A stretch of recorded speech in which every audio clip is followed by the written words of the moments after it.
देख रहे हैं एबी स्टार न्यूज़। मैं हूं आपके साथ सपना वर्मा। वक्त हो चला है अपना उत्तर प्रदेश का। खबर मथुरा से है। यहां पर होली के रंग में ब्रिजवासी सराबोर नजर आए। होली की धूम यहां पर बड़े पैमाने पर देखने को मिली। आपको बता दें कि यहां पर होली की धूम देखने को मिली। इसी कड़ी में आपको बता दें कि भारत की संस्कृति त्योहारों की जड़ों से जुड़ी है और नए साल के आरंभ होने के साथ साथ ढेरों त्योहारों की शुरुआत हो चुकी है। और बसंत पंचमी से शुरू होते ही मथुरा के प्रमुख मंदिरों में होली महोत्सव का शुभारंभ हो गया है। इसी श्रृंखला में मथुरा के प्राचीन राधा बल्लभ मंदिर में शुक्रवार को फाल्गुन मास की फुलेरा दौर से गुलाल की होली का शुभारंभ हो गया। मंदिर की प्राचीन परंपरा के अनुसार ठाकुर राधा बल्लभ लाल जू की कमर में फेंटा बांधने के साथ ही उनके कपोल यानी गाल पर गुलाल लगाकर होली गायन कर होली खेलते नजर आए। वहीं ठाकुर जी की ओर से प्रसादी स्वरूप भक्तों पर भी जमकर गुलाल बरसाया गया।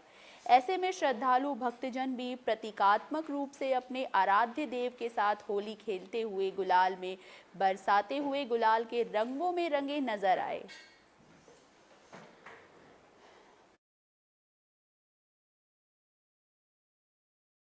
आनंद आया यहाँ पर। मैं कम से कम यहाँ पे चौथी बार आ चुका हूँ, बट आज का जो आनंद था वो भव्य था। मतलब मैं अपने I cannot express my words in any of conditions, but today's scenario was very brilliant. विशेष महत्व ये है कि आज के दिन से ठाकुर जी के प्राय सब राधा वल्लभ मंदिर से जो फ्लैट बनती है वो प्राय सभी मंदिरों में आज उनकी कमर में फ्लैट बनती है और वो प्रिया प्रीतम आपस में एक दूसरे को गुलाल लगाती हैं। ठाकुर जी के कपड़ों पे आपने गुलाल देखा होगा, दोनों गालों पे गुलाल लग रहा है। एक हमारे यहाँ निकुंज सेवा में एक आधे हिस्से में श्री राधा जी का दर्शन है, आधे हिस्से में श्री कृष्ण जी का दर्शन है। राधा वल्लभ लाल का मतलब है जुगल सरकार के दर्शन। एक प्राण दो दे रूप बेली प्यारी बनी, सो प्रीतम प्रेम तमाल, दो मन मिल एक भई श्री राधा वल्लभ लाल। खबर आगरा से है। यहां पर परिवहन विभाग की लापरवाही के कारण पूरा मामला सामने आया है, जिसको लेकर यहां पर यात्रियों को भारी मशक्कत का सामना करना पड़ा। आपको बता दें कि आगरा महानगर बस परिवहन विभाग की लापरवाही के कारण यहां यात्री परेशान दिखे। बता दें कि आगरा में संचालित महानगर बस परिवहन सेवा की बसों की स्थिति काफ़ी खराब है, जिसके चलते आए दिन किसी न किसी कमी के कारण यहां बस खराब हो जाती है। बीच में ही बस खराब हो जाने के कारण बस में सवार यात्रियों को यहां कई घंटों का इंतजार करना पड़ता है। जब यात्री ने अपने पैसे वापस मांगे तो बस कंडक्टर ने यात्री को ही थाने बंद कराने की धमकी दे डाली और कई घंटों बाद दूसरी बस से यात्रियों को उनकी मंजिलों तक पहुंचाया जाता है।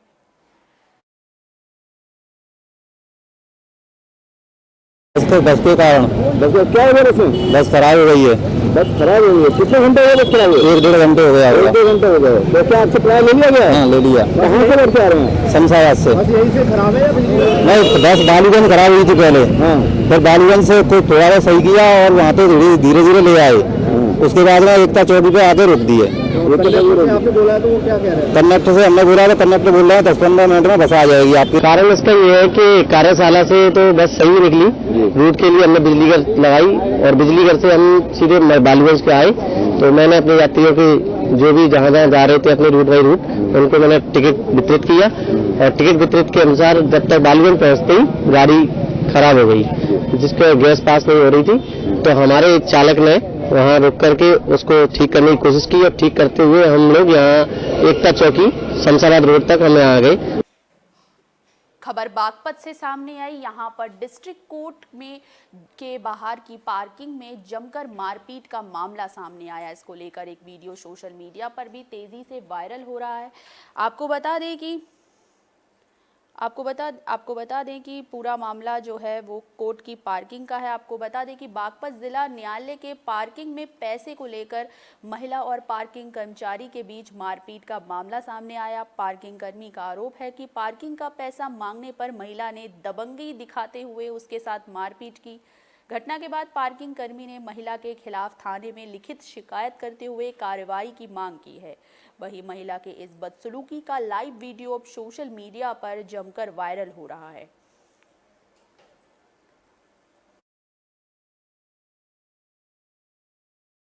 रूबीना नाम की लेडीज थी, उनके मालिक की मैंने पर्ची काटी तो उन्होंने पर्ची फाड़ दी। मैंने कहा कोई बात नहीं, निवाटे गो 10 रुपये दे दियो। फिर पैसे की कोई बात नहीं, आके मेरे बैठा करने लगे। 4 आदमी थे, 2 लेडीज थी, 2 जेंट्स थे। आके मैंने ईंट गुम्मे बजाने चालू कर दिए। खबर उन्नाव से है। यहाँ पर दबंगों का कहर देखने को मिला। दबंगों ने यहाँ पर युवती के साथ बदसलूकी की है। आपको बता दें कि मामला उन्नाव से सामने आया। आपको बता दें कि माखी थाना क्षेत्र में अपराधियों के हौसले उस वक्त बुलंद हो गए जब शादी के माहौल में घर के आंगन में लिपाई कर रही युवती पर बेखौफ दबंगों ने हमला करते हुए युवती का हाथ पकड़कर खींच लिया और मारपीट शुरू कर दी। जब दबंगों का मन नहीं भरा तो युवती के कपड़े फाड़कर उसके साथ छेड़छाड़ पर उतर आए और जब युवती को बचाने के लिए परिजन पहुंच गए तो दबंगों के परिवारजनों ने पीड़ितों पर लाठी डंडों से जमकर हमला कर दिया। पीड़ित माखी थाना पहुंचकर शिकायती पत्र सौंपकर मुकदमा पंजीकृत कराया गया और कार्यवाही की मांग कर रही है, लेकिन थाने से पीड़ित को न्याय की अभी तक कोई भी न्याय न मिलने के कोई आसार नजर नहीं आ रहे हैं।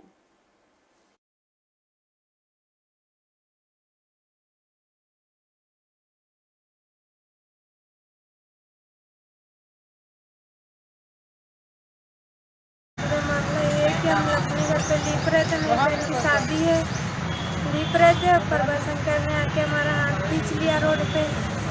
ज्ञान शंकर, प्रभाशंकर, विजय शंकर हाथ खींच लिया, मुझे मारा बहुत, मेरे कपड़े वपड़े फाड़ दिए रोड पे। सुरेश उनके बाप है, जब हम रोने लगे हमारी बहन आई बचाने। सुरेश ने हमारी बहन पे लाठी मारी, मेरी बहन को भी मारा, मुझे भी मारा और मार के भाग गए। खबर मथुरा से है। यहाँ पर काशनी गोपाल जयंती महोत्सव मनाया गया। भव्य तरीके से ये उत्सव मनाया गया। आपकी जानकारी के लिए बता दें कि महावन में स्थित रमेणरती आश्रम में 5 दिवसीय गुरु काशनी गोपाल जयंती महोत्सव का आयोजन हुआ। यहाँ पर 5 दिवसीय उत्सव में से 3 दिन तक संत समागम होगा। इसी कड़ी में शुक्रवार को संत समागम में योग गुरु बाबा रामदेव भी पहुंचे, जहां बाबा रामदेव ने मंच पर कपालभाति, भस्त्रिका, प्राणायाम आदि यौगिक क्रियाओं का प्रदर्शन किया।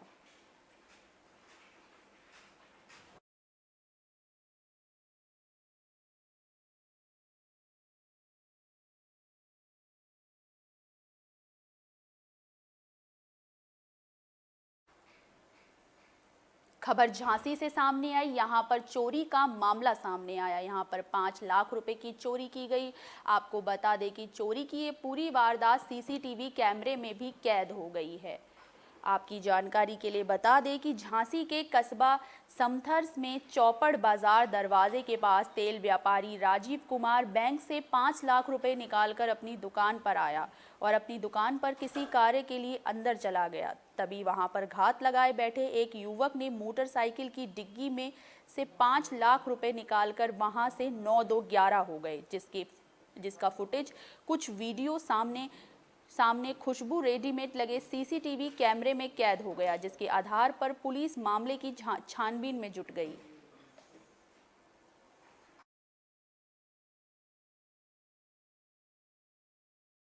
रुपये निकाल के ले आए और थैला में मोटरसाइकिल में रख के और चाबी उठा के चले गए हम सामने। तब तक वो लड़का लेके भाग गया। कितने बजे की बात है? ये 12:30 बजे। खबर फिरोजाबाद से सामने आई। यहाँ पर पुलिस को एक बड़ी कामयाबी हाथ लगी है। चोरी के मामले में जो आरोपी थे, पुलिस ने उनको गिरफ्तार कर लिया है। आपको बता दें कि यहाँ पर पुलिस को बड़ी कामयाबी हाथ लगी है। यहाँ पर टूंडला पुलिस टीम की बड़ी कार्रवाई की बात सामने आई है। बता दें कि यहाँ पुलिस टीम ने मोटरसाइकिल चोरी करने वाले 3 अभियुक्तों को गया में गिरफ्तार किया है, जिनके कब्जे से चोरी की 6 मोटरसाइकिलें बरामद की गई हैं। पुलिस इन अपराधियों से पूछताछ कर रही है। इन अपराधियों को कई धाराओं के अंतर्गत कानूनी कार्रवाई करते हुए जेल भेजा गया है।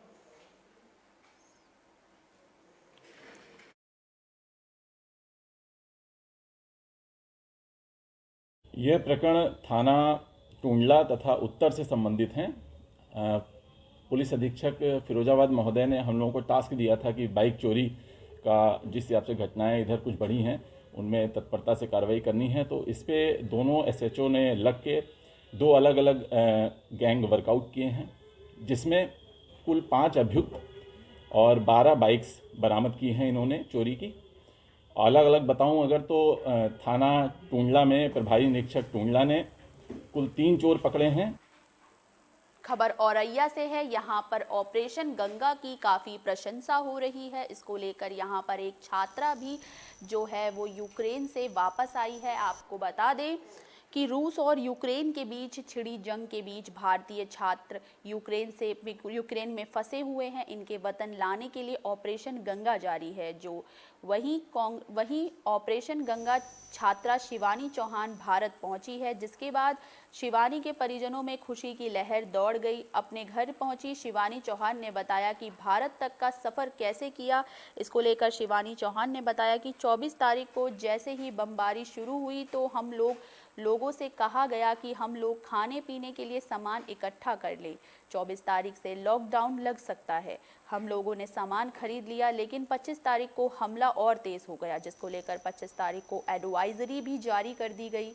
हम लोगों को तुरंत निकलना है। हम लोगों ने 25 से 30 बच्चों ने एक बस किया और रोमानिया बॉर्डर के लिए निकले, लेकिन रास्ते में चेकिंग हुई, इंडियन फ्लैग लगा होने के कारण कोई भी दिक्कत का सामना हमें नहीं करना पड़ा। लेकिन जब हम यूक्रेन और रोमानिया बॉर्डर पर आए तो वहाँ पर यूक्रेन की आर्मी भारतीय लोगों से गलत तरीके से बिहेव कर रही थी। मुझे भी दिक्कत का सामना करना पड़ा। वो यूक्रेन नागरिकों को निकाल रहे थे, जिसलिए वहाँ पर लोगों को काफ़ी दिक्कतों का सामना करना पड़ा।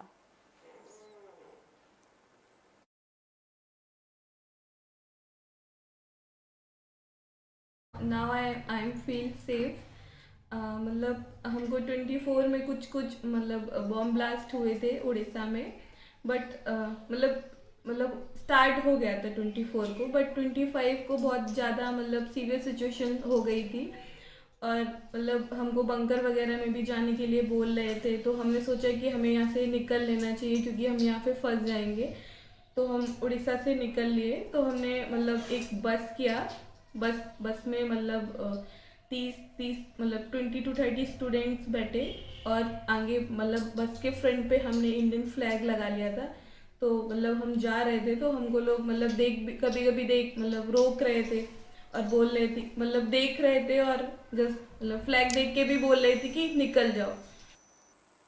खबर मुजफ्फरनगर से सामने आई। यहां पर ऑपरेशन गंगा के तहत लगातार वतन वापसी का सिलसिला जारी है। इसको लेकर यहां पर छात्राओं ने भी काफ़ी प्रशंसा की है। आपको बता दें कि यूक्रेन में लगातार भीषण जंग जारी है, जिसके बीच भारतीय छात्रों को वापसी लाने के लिए भारत सरकार ने ऑपरेशन गंगा अभियान चलाया है, जिसके चलते लगातार यूक्रेन से भारतीय छात्रों की वतन वापसी का सिलसिला जारी है।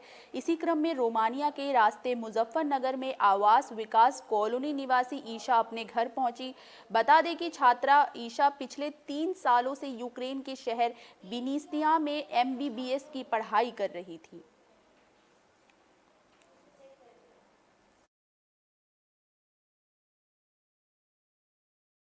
मैं विनीसिया नेशनल मेडिकल यूनिवर्सिटी की स्टूडेंट हूँ यूक्रेन में, और मैं अभी 3rd ईयर में थी। ईशा बताइए थोड़ा, वहाँ पर किस जो युद्ध चल रहा था, किस तरह का मंजर आपको देखने के लिए मिला, कब आप मुजफ्फरनगर पहुँचे? मंजर ऐसा था कि शुरू में सब कुछ नॉर्मल था, लेकिन धीरे धीरे चीज़ें, जब कैपिटल हमारी कीव है वहाँ पे जब अटैक हुआ तो तब जाके चीज़ें थोड़ा वर्स हो गई और सब लोग पैनिक हो गए। तब लोग कोशिश कर रहे थे कि जितना जल्दी हो सके हम लोग सेफ जगह पे चले जाएं। हमारी गवर्नमेंट ने बताया कि आप लोग नेबरिंग कंट्रीज से आ सकते हो। हमने बात कर ली है, तो हमारा ये था 4 नेबरिंग कंट्रीज हमको बोली गई थी, तो हमको जितना जल्दी हो सके वहाँ पे पहुँचना था बॉर्डर्स पे। खबर मथुरा से सामने आई। यहाँ पर भी ऑपरेशन गंगा के तहत छात्रा जो यूक्रेन में फंसे हैं उनके आने का सिलसिला जारी है, वतन वापसी का सिलसिला जारी है। आपको बता दें कि रूस यूक्रेन के बीच जंग से वहां के हालात बिगड़ते नजर आ रहे। इसी बीच मथुरा के छाता की गौरी यूक्रेन से भारत लौटी। घर पहुंचने पर जिला अध्यक्ष मधु शर्मा ने गौरी का स्वागत किया। बेटी गौरी के भारत वापस आने पर परिजनों ने प्रधानमंत्री मोदी का आभार जताया, जिसके बाद गौरी ने पत्रकारों से बातचीत करते हुए बताया कि वो MBBS की पढ़ाई करने के लिए यूक्रेन की शहर पोलोतावा में गई थी। गौरी के अनुसार जब रूस ने यूक्रेन पर हमला किया तो वो डर गई थी, परंतु गौरी के भारत सरकार पर पूरा विश्वास था, इसीलिए वो सुरक्षित घर वापस आ गई।